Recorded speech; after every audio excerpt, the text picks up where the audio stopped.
आपका CNBC आवाज and Motilal Oswal studios में। मैं हूं मनीषा गुप्ता और कमोडिटी राउंडअप में हमारी टॉप हेडलाइन में आज फिर से प्रेशियस मेटल्स हैं, जहां पर सोने में गिरावट के बाद हर गिरावट पे खरीदारी आती हुई, लेकिन तेजी यहां पर चांदी और स्पेशली कॉपर में भी बनती हुई नजर आई है। यहां से आगे आप क्या करें बताएंगे आपको। साथ ही बात करेंगे यहां पर दालों की, जहां पर फ्राइडे की जिस तरह से कैबिनेट की मीटिंग हुई है, जहां पर नेशनल मिशन पल्सेस और साथ ही साथ MSP डिक्लेयर किया गया रबी फसलों के लिए, उससे दालों पर क्या असर पड़ेगा, इस पर भी करेंगे चर्चा। इन सब पर बात करने के लिए हमारे साथ जुड़ रहे हैं GJPC के ex chairman and Kama jewellery के MD Colin Shah, India pulses and grain merchant association के chairman Vimal Kothari and Kotak securities की AVP कायनात चेनवाला। आप सभी का कार्यक्रम में स्वागत है और कॉपर से शुरुआत कर लेते हैं, क्योंकि ऑल टाइम हाईज MCX में आज यहां पर बनते हुए नजर आए हैं। इवन एज सोने चांदी में हल्का सा पॉज है, कायनात जो तेजी है वो अब यहां पर कॉपर में आई है। जिस तरह की बढ़त देखने को मिली है, कैसे रीड कर रही हैं, और जिस तरह से काफी सारी रिपोर्ट्स अब कह रही हैं कि copper is the next gold, कितनी उसमें सच्चाई देखती हैं? डेफिनेटली कॉपर में जो मोमेंटम अभी लास्ट वीक से हमें देखने को मिला है, one is specifically because of the fact कि एक बहुत मेजर सप्लाई डिस्ट्रप्शन कंसर्न आई है, क्योंकि जो फोर्स मेजॉर हुआ है ग्रासबर्ग माइन में, जो माइन का प्रोडक्शन है, it accounts for around 3% of the world's copper production, जिसके कारण हमने देखा है कि कॉपर में इतनी तेजी आई है। एंड स्पेसिफिकली क्योंकि उन्होंने कहा है कि ये इस क्वार्टर में तो कोई प्रोडक्शन नहीं होगा, एंड जो प्रोडक्शन रीस्टार्ट भी होगा that might start in the first half of 2026। उसका कोई एक प्रॉपर डेट भी उन्होंने नहीं दिया, और जो फुल प्रोडक्शन उनका जो रिजम्पशन होगा वो होगा डायरेक्टली 2027 में। तो ये बहुत बड़ा हिट है सप्लाईज को at a time when copper markets already tight है। डिमांड ऑलरेडी AI या रिन्यूएबल एनर्जी टेक्नोलॉजी से काफी ज्यादा प्रोस्पेक्ट्स काफी अच्छे लग रहे हैं, तो उसके कारण डेफिनेटली एक पुश मिला है कॉपर को। साथ ही साथ जो रेट कट के एक्सपेक्टेशंस बने हुए हैं कि अक्टूबर में इट्स नियर सर्टेन कि रेट कट होगा, तो उसके वजह से भी कॉपर को एक सपोर्ट मिला है। So I think because it's a supply disruption that's going to stay, ये ऐसा नहीं है कि आज एक टेम्पररी सप्लाई डिस्ट्रप्शन नहीं है, तो कॉपर के लिए डेफिनेटली एक बहुत पॉजिटिव न्यूज है। एंड आई बिलीव कि इस वजह से कॉपर प्राइसेस थोड़े से अभी बुलिश ही रहेंगे, बट बिकॉज ये ऑलरेडी बहुत ज्यादा रैली हो गया है, I would wait for a pull back. थोड़ा 960 के आसपास अगर पुल बैक आता है तो आप बाय कर सकते हैं कॉपर को। ट्रेंड फिलहाल पॉजिटिव ही लग रहा है, टुवर्ड्स 1000 डेफिनेटली एक्सपेक्ट करें इन द कमिंग वीक्स। काना, जिस तरह की तेजी हमने कॉपर में आते हुए देखी, आपको लगता है स्पिल ओवर इफेक्ट उसका बाकी मेटल्स में होगा, जिंक, एल्यूमिनियम, स्पेशली चांदी? जिंक के लिए तो मैं स्पेसिफिकली कहूंगी कि ऑलरेडी ट्रेंड काफी पॉजिटिव रहा है, specially because LME inventories continuously draw down है। अगर आप कंपेयर करें साल के स्टार्ट में LME पे मोर देन 2 लाख टन्स का इन्वेंट्री था, now it's down to 40,000 tonnes. So जिस तरह का ड्रॉ डाउन वहां पर आया है, और साथ ही साथ जो रेट कट ऑप्टिमिज्म है, ओवरऑल जिंक के लिए सपोर्टिव रहा है। एंड जिंक इवन जब कॉपर इतना ज्यादा पॉजिटिव नहीं था, इट वाज एक्चुअली बिकॉज हम कॉपर को it takes cues from macro economics, और थोड़े बहुत ऊपर नीचे हो रहे थे जब भी रिस्क सेंटिमेंट इतना पॉजिटिव नहीं था, तभी भी जिंक एक अच्छी तेजी दिखा रहा था। And I think the trend will continue in zinc also, but क्योंकि जिंक भी कंटिन्यूसली एक बहुत अच्छा अपसाइड दिखाया है in the last few weeks, I would suggest कि 285 290 के आसपास आप इसको बाय कर सकते हैं। डेफिनेटली 300 के ऊपर जाने के चांसेस है, अगर 300 के ऊपर जाता है तो एक मेजर ब्रेकआउट लगता है जिंक के केस में, क्योंकि कंसिस्टेंटली LME इन्वेंट्रीज डाउन है, and I think that will be a major factor to push zinc prices higher. उसके साथ ही साथ हमने रिसेंटली देखा है कि चाइना ने जो मेजर उनके नॉन फेरस मेटल्स हैं, उनके टारगेट्स को, आउटपुट टारगेट्स को कट किया है। So directly from 5% to 1.5% for next 2 years। So major hit होगा on the output side also, which include zinc. So I think उसका सपोर्ट भी जिंक को कंटिन्यूसली मिलता रहेगा। सो डेफिनेटली जिंक भी एक पॉजिटिव लग रहा है in the metal space. Same goes for aluminium. Aluminium में भी काफी सप्लाई डिस्ट्रप्शंस रहे हैं, और इन्वेंट्री साइड पे भी जो ड्रॉज रहे हैं, उसके कारण एल्यूमिनियम भी सपोर्टिव रहेगा। बट एल्यूमिनियम के लिए I would be a little less positive than zinc. So एली में अगर आपको बाय करना है तो डेफिनेटली आप कर सकते हैं with a stop of 255 and a target of 265। Trend सारे मेटल्स में फिलहाल पॉजिटिव ही है। थोड़ा सा पॉज सोने चांदी में लगता हुआ नजर आया है, एंड मच नीडेड। जिस तरह की तेजी हमने सितंबर के महीने में आते हुए देखी, यहाँ से 2 हफ्ते जब तक दिवाली है तब तक क्या ट्रेंड्स हैं, and by the year and कैसे देखती हैं आप सोना चांदी? देखिए, अगर मैं सोने से शुरुआत करूं, डेफिनेटली क्योंकि एक रेट कट ऑप्टिमिज्म था, और in fact ETF inflows has been a major driver of the recent leg of the rally, because अगर आप देखें हर जो भी रैली गोल्ड की हुए historically, ETF inflows follow up prices को फॉलो करते हैं। डेफिनेटली वो भी प्राइस अपसाइड में इट कॉन्ट्रीब्यूट्स। इस टाइम रैली अभी ऑलमोस्ट 1-1.5 साल से बहुत ज्यादा गोल्ड में चल रही है, बट ईटीएफ इनफ्लोज में पिकअप अभी काफी लेट आया है, तो definitely that will be a major driver for gold prices going forward. तो वहां से भी एक तेजी हमें देखने को मिलेगी। साथ में अगर हम रेट कट की जहां तक बात करें, क्योंकि अभी यूएस गवर्नमेंट शटडाउन चल रहा है, उसके काफी सारे उस पे स्पेकुलेशंस है कि it could go from 1 week to 2 weeks. So in case वो होता है, जो डेटा अभी फेड के पास है, the private market data, it all indicate slow down in the labour markets. तो जब स्लो डाउन का एक्सपेक्टेशन है, एंड क्लियरली फेड चेयर ने अपने जो पोस्ट पॉलिसी कमेंट्री में कहा था कि labour market will be a priority for him.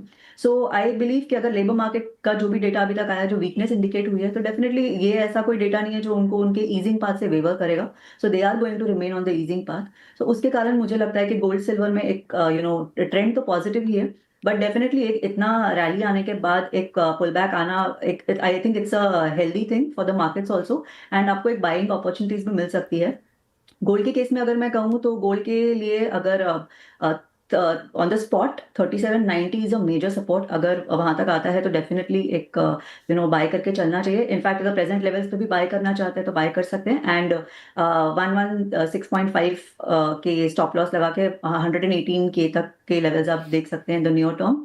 And अगर पोजिशनली करना है तो आई वुड सजेस्ट कि 3790 के लेवल्स तक वेट करें, विच इज 1,15,500 के आसपास के लेवल्स अगर आते हैं तो देन 1,20,000 का भी एक्सपेक्टेशंस है, बिकॉज जो भी फंडामेंटल्स है, be it central bank buying, be it ETF inflows, be it rate cut project prospects, सारे पॉजिटिव हैं। सो गोल्ड और सिल्वर में तो तेजी लग रही है। जहां तक मैं सिल्वर की बात करूं, as long as it holds above 1,40,000, trend positive ही है। तो आप बाय करके चल सकते हैं, एंड आई वुड सजेस्ट कि इसमें भी बाय ऑन डिप्स का ही आप स्ट्रैटेजी रखें, एंड नियर टर्म में 1,46,000 के लेवल्स हमें देखने को मिल सकते हैं silver. And towards the end of the quarter, like you said, मैं वो कहूंगी कि बिकॉज अभी देखिए दिवाली के बाद, क्योंकि ये लास्ट क्वार्टर है, काफी ज्यादा वॉलेटाइल हो सकता है, यूएस मार्केट में बहुत वॉलेटिलिटी हो सकती है, तो उसके कारण सिल्वर के मूवमेंट में भी काफी ज्यादा वॉलेटिलिटी आ सकती है। बिकॉज देखिए अभी फिलहाल स्लो डाउन कंसर्न्स है, स्टैग्फ्लेशन कंसर्न्स है, रिसेशन कंसर्न्स अभी तक आए नहीं है, बट जिस तरह से लेबर मार्केट में कंसर्न्स इतने एस्केलेट हो रहे हैं, जहां प्राइवेट पेरोल्स हम एक्सपेक्ट कर रहे थे 50,000 प्लस आने के लिए, वहां पे भी have seen a 30,000 drop in private payrolls. And अगर ऑफिशियल डेटा जब भी आता है यूएस शटडाउन के बाद, if it continues to indicate के इतना जो जॉब हायरिंग है, जॉब मार्केट है, उसमें स्लो डाउन काफी ज्यादा हो रहा है, तो वो एक मार्केट्स को थोड़ा सा कॉशियस करके रखेगा। And I think that will reflect in silver also, because industrial demand outlook आपका उससे हिट हो जाता है। तो अगर अगर क्योंकि रेट कट प्रोस्पेक्ट्स बने हुए, तो वो सपोर्टिव रहेगा। एंड इवन जियो पॉलिटिक्स भी काफी सारे इवेंट्स इन द बैकग्राउंड चल रहे हैं, तो सेफ हेवन बाइंग भी देखने को मिलेगी, but silver will be far more volatile compare to gold in the last quarter. And trend तो जी। हमें उसका पॉजिटिव लग रहा है, 1,49.5, 1,50 के टारगेट्स तो है ही। इनकेस अगर उसका जो रिकॉर्ड हाई है 49.5, अगर वो हम्म। ब्रेक करके जाता है, then definitely it's a major breakout in case of silver, because supply disruptions, और आप इनकेस अभी इनफैक्ट चाइना ने भी जो ग्रीन एनर्जी पुश के लिए ये किया है नेक्स्ट 5 इयर्स के लिए, इवन उसकी वजह से भी सिल्वर को, क्योंकि सोलर पैनल्स में काफी एक्सटेंसिवली यूज होता है सिल्वर, सो उसकी वजह से भी डिमांड पुश भी काफी अच्छा है सिल्वर के लिए। So okay. डेफिनेटली एक ब्रेकआउट मिल सकता है हम लोगों को सिल्वर के केस हम्म। में भी, बट सिल्वर तो prices will far more volatile. Right, तो कॉपर में यहाँ पर तेजी है, सोने चांदी में हेल्दी पुल बैक रह सकता है, और चांदी जैसे हम देखते ही हैं कि काफी वॉलेटाइल रहती है, तो वो एक चीज कॉशन यहाँ पर देखनी ही होगी। कायनात, बहुत शुक्रिया साथ जुड़ने के लिए और मेटल्स और प्रेशस मेटल्स पे अपनी राय भी देने के लिए। हमारे साथ कॉलिन शाह भी जुड़ चुके हैं। कॉलिन, नमस्कार। जिस तरह की प्राइस मूवमेंट अब यहाँ पर होते हुए नजर आई है, फेस्टिवल्स के दौरान ये क्वार्टर काफी इंपॉर्टेंट रहेगा, किस तरह से आप प्राइसेस देखते हैं टू बिगिन विद, और क्या एक्सपेक्टेशन है अब इस क्वार्टर से? अगले 15 दिन के लिए, दिवाली तक अभी लग रहा है कि मोर लेस से ये पीरियड स्टेबल रहेगा, बिकॉज अभी कुछ मेजर अनाउंसमेंट्स नहीं है।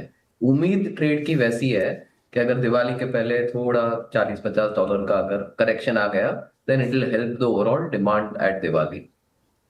नवरात्रि के दिनों में एक्चुअली रिटेल डिसेंट रहा है, I wouldn't say it's phenomenal or anything like that, but जो उसके पहले 2-3 महीना स्लो गया, उससे डेफिनेटली बेटर पीरियड अभी लग रहा है।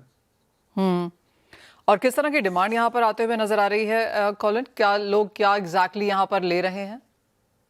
गोल्ड, ज्यादा अभी लाइक जैसे पहले पैनलिस्ट ने भी बताया, ईटीएफ और बुलियन में ज्यादा अभी खरीदारी हो रही है।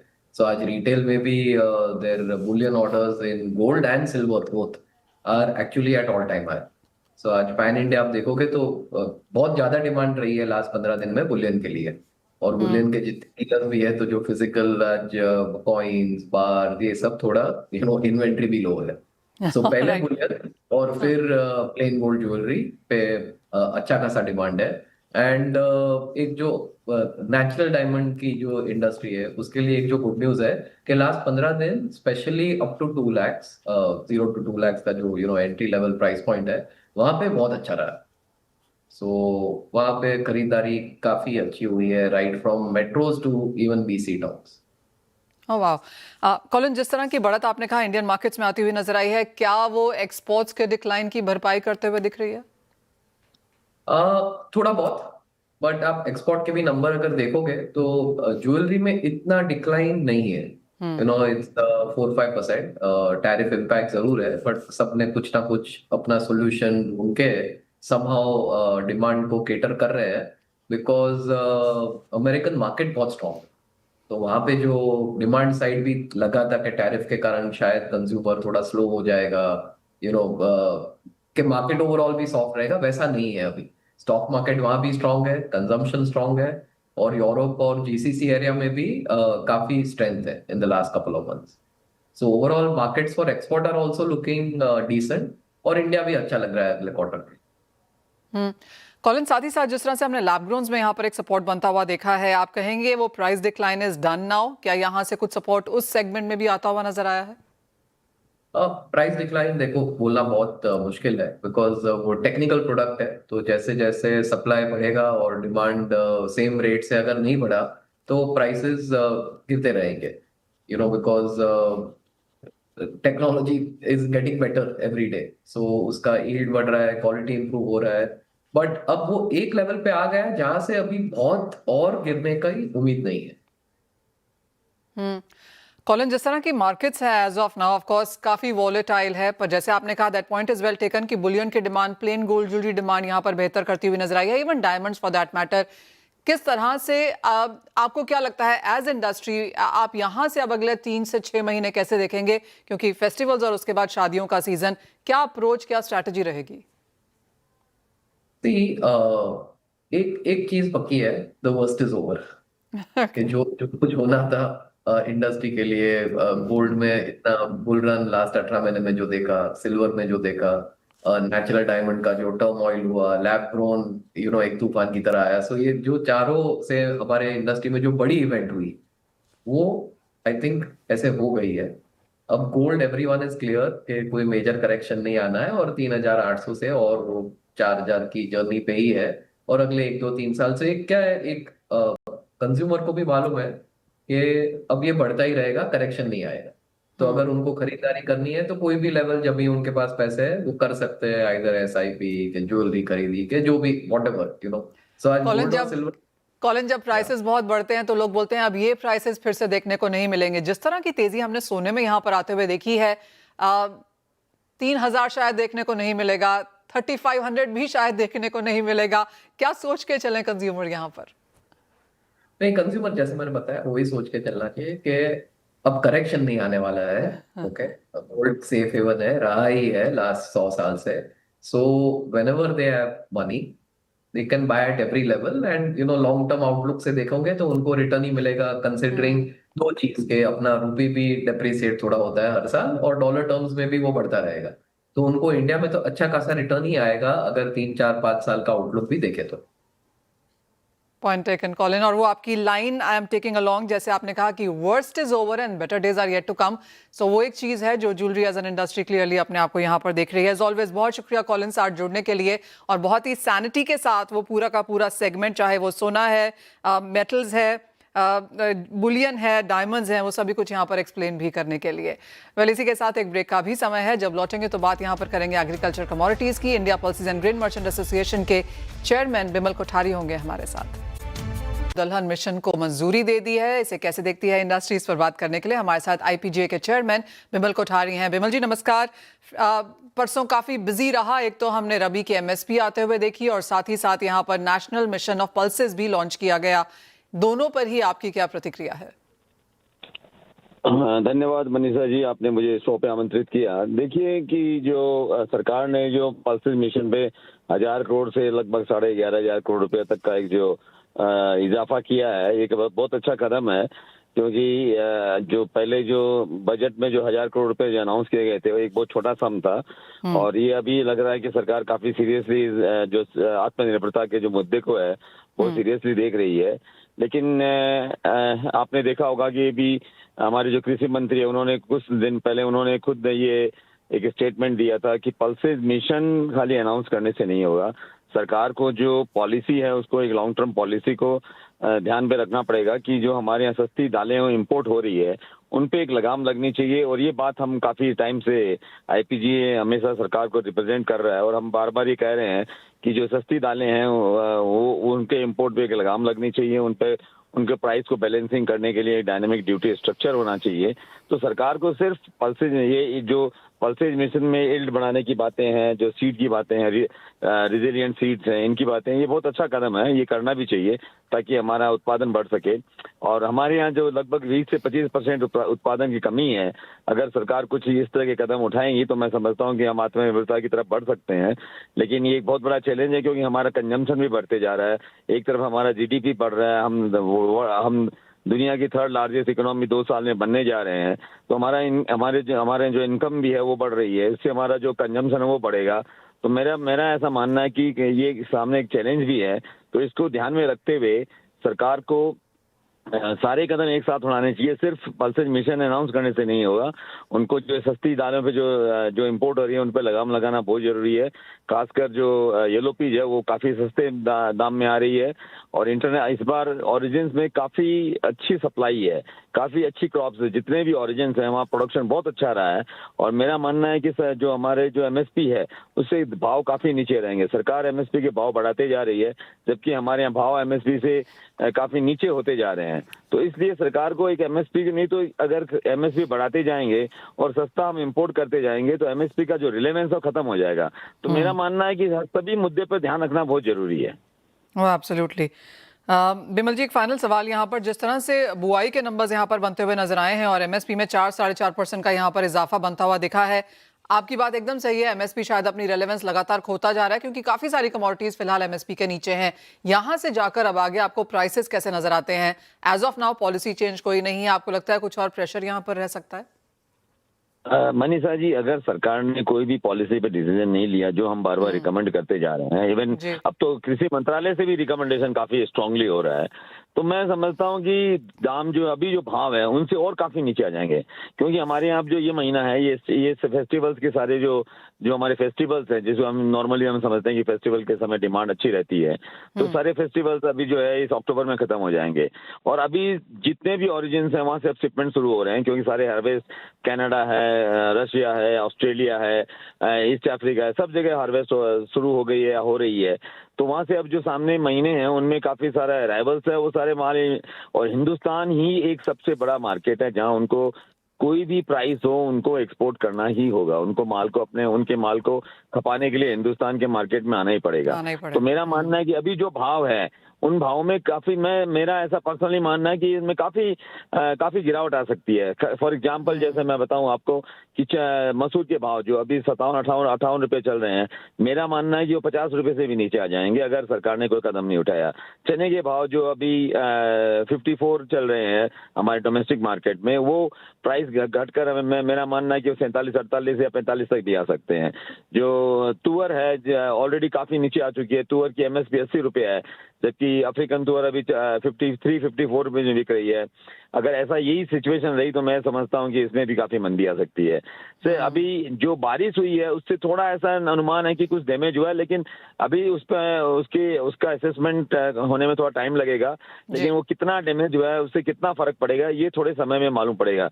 लेकिन ओवरऑल सिचुएशन कहीं भी अगर सरकार ने कोई भी कदम नहीं उठाया तो मैं समझता हूँ कि भाव में काफी गिरावट आएगी और इससे जो एमएसपी है उसका टोटल रिलेवेंस खत्म हो जाएगा। किसानों को दिखे, क्योंकि जो सरकार कह रही है कि हम 100% जो क्रॉप हम खरीद लेंगे, मेरा ऐसा मानना है कि 100% कोई भी क्रॉप कभी भी नहीं खरीदी जा सकती है। अल्टीमेटली उसको मार्केट में आना ही पड़ेगा। इसलिए किसानों को इसमें काफी निराशा पैदा हो सकती है। तो सरकार को इस पे जल्द से जल्द कदम उठाना चाहिए। ऐसा हमारे सुनने भी आया है कि सरकार इसे विचार कर रही है, तो अगर ऐसा जी। कुछ कदम उठाते हैं तो ये काफी एक वेलकम स्टेप होगा। एब्सोल्युटली। और हम भी यहाँ पर सरकार से बात करने की कोशिश करेंगे कि क्या यहाँ पर नेक्स्ट स्ट्रैटेजी है जो दालों में बनती हुई नजर आ रही है। लेकिन बहुत शुक्रिया विमल जी साथ जुड़ने के लिए और उन तमाम मुद्दों को यहाँ पर इन लाइट भी रखने के लिए।